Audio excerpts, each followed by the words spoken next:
Tracey, just the magnitude of the appointments today. Pat Ryan as under-20 manager, Donal Logue as minor manager, and Kieran Kingston back as senior manager. Does it feel like there's a real positive vibe now about Cork hurling?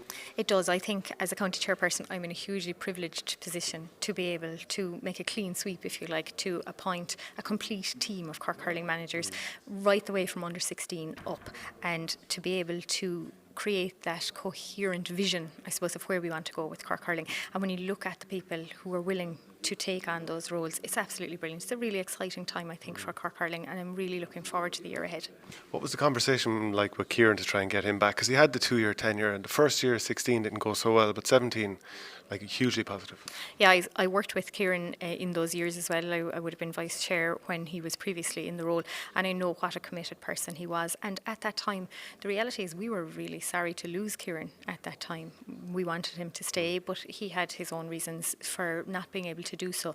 So I won't say it was an easy conversation. You know, we were delighted to have Kieran on board, but at the same time, I think we challenged him on various aspects of his vision going forward and so on. And we were very satisfied with the responses that he was able to give us on that. And we're obviously delighted with the team of people he brings with him as well. So it wasn't just a case of trying to lure him back. Like, was he really energised by the idea of it himself? I would say chomping at the bit would be a good way to describe it. Yeah, he was, obviously. No, it wasn't something that we wanted to have taken as a given, though. And we did go through a lengthy process, and we did speak to a number of people in relation to the role of a Cork senior manager. And I think as we outlined at our county board meeting, we had a short list, if you like, of people that we were speaking to in relation to various roles, and almost all of them have ended up in the setup in some way, which again shows the extent to which people were willing to serve Cork hurling. But Kieran was very enthusiastic. There was talk of Jimmy Barry Murphy coming on board before Donal Logue was appointed on 1 year. There was talk of a 2-year for Jimmy Barry Murphy. Can you explain what sort of happened there?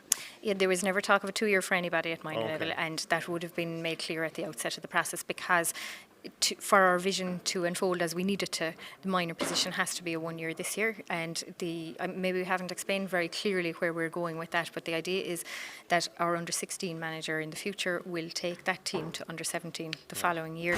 And that's part of the thinking behind that, is we want to be able to get the very best people in at our development squad level at you know, the start, if you like. We want to, and if they can't see a progression pathway for themselves, they're not going to want to get involved at that stage. So a 1 year term was what was always on the table, and that was made clear to anyone we spoke to in relation to these roles.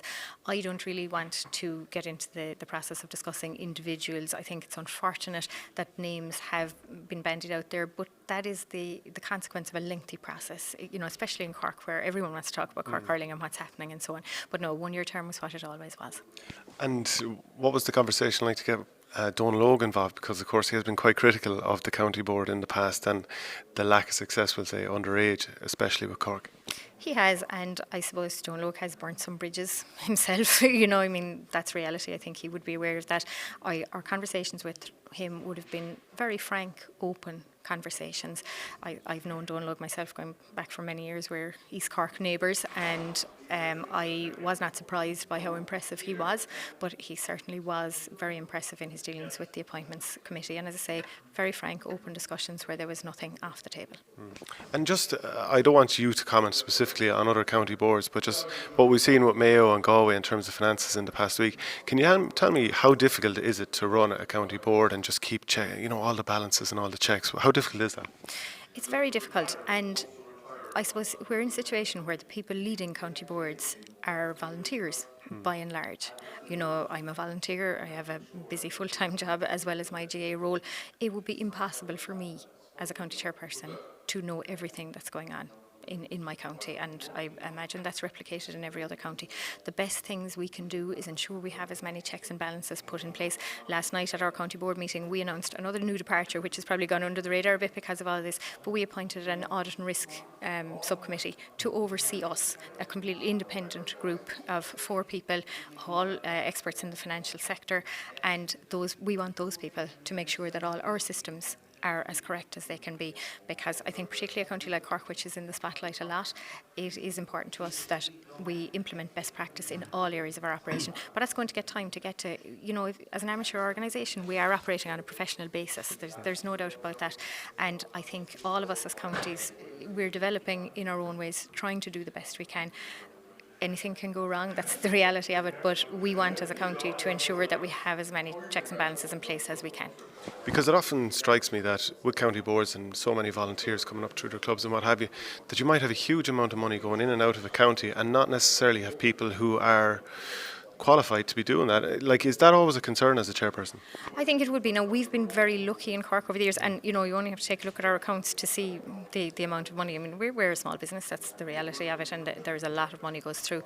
But we've been very lucky over the years to have very well qualified people as our volunteers who have been involved, people who work in the financial sector and so on. I think we've been very lucky in that way. But, the treasurer is... if I had no job in the GA, I wouldn't take on the role of treasurer because it's such an important role. But as I say, we've been very lucky always, and right up to our current chairperson, our treasurer, even Dermot Gowan, who is an accountant himself, we've been lucky to have people with expertise involved. But obviously it's a concern all the time. And I'm sure you've got a great relationship with your sponsor, Chill Insurance, but the idea that a sponsor could possibly put out a public statement asking you to clarify what happened with certain sponsorship monies and where it went, is that like the ultimate nightmare for a chairperson, that you could imagine? Well, as chairpersons, none of us ever want anything that reflects badly on our county. It's not about ourselves, it's about Cork. That's the reality of it. For me, it's about Cork.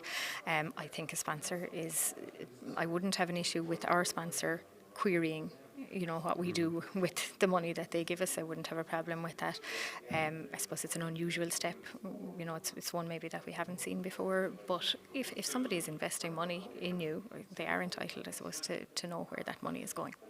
So all positive now for the future. Do you think Cork can get back on top win the All-Ireland? Hasn't happened since 2005. It hasn't, and I'm a little bit reluctant. I know No. I think we should win it every year.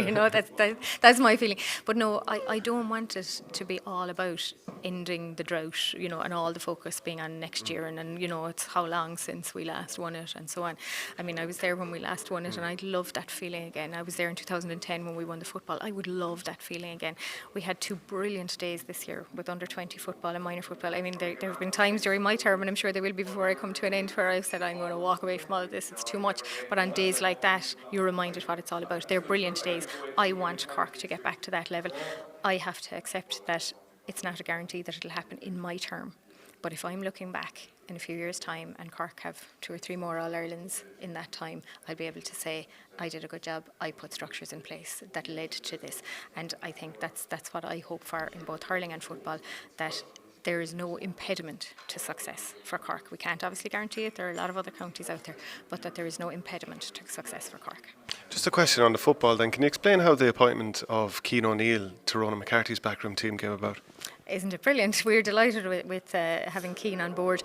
I suppose he's somebody who would have been in our sights for some time. I mean, he lives in Cork, and when you have somebody of that calibre who's living and working in Cork, and obviously very involved in Cork sport as a result of his role in CIT, and somebody that we generally know as a very high quality person.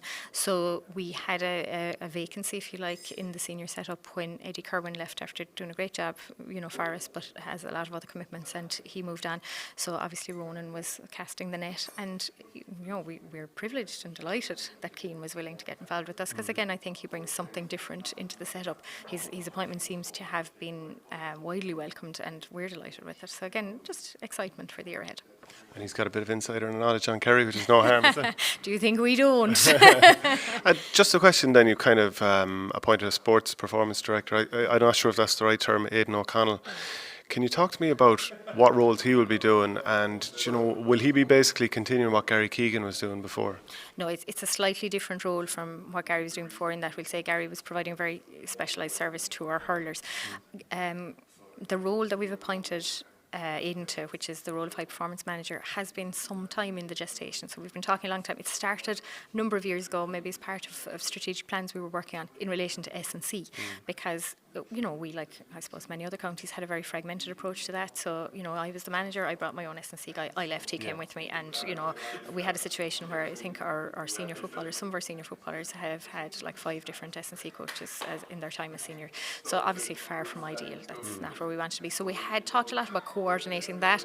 Then that we were kind of coming to the point where we were ready to make an appointment there, but then we were working on the football plan, the 2024 plan, and the role evolved as a result of that. We felt, well, actually, we need something more than that. We need an overall manager of high performance, because trying to manage 6 elite teams at that level, we really want coordination, we want joined up thinking. It's not they're all going to be doing the same thing, but we want some, I suppose, planning. We want continuity, so that if I have my own S&C guy, I'm the manager, when I move on, that everything we've learned isn't lost along the way. We want to keep all of that in place. So that's where Aiden's role came out of. It's one of the recommendations of our 2024 football plan, but obviously the role is envisaged to cover all of Cork GA. It's an evolving role. First time we've had something like this. Delighted to have someone like Aiden willing to take it on. But he will be responsible for supporting all our elite team managers and players. And I think it's particularly important, we'll say, when we have All Ireland winning under 17s and under 20s coming out of that grade, maybe too young for the next grade, Aiden will play a role as well in ensuring that they stay part of our family and that they progress to the next level. One final thing, Doug Howlett was involved. Can you explain what he was actually doing with the team? Because I keep, a few times I queried, he's in to help drive performances. But that team, that hurling team, was winning Munster titles, was getting to All Ireland finals, or semi-finals at least. And I was wondering, what is he bringing that these boys already don't have, not having hurling experience? They already have a professional setup. So what was the deal there? No, I think that's something you probably need to talk to Kieran about in more detail. Sorry, not Kieran, John Myler. Yeah. I'm getting confused at this stage. To John at this stage. But yeah, I suppose it's always good to have an outside perspective as well. And, as we see from someone like Aiden, it's important maybe not to have a sort of GA group think situation. So, someone like Doug brings a different perspective in relation to performance, and he was someone who was a very important part of the setup for John. But I would see his role as maybe bringing that different view. Great stuff, Tracey. Thanks for your time. No problem, Shane.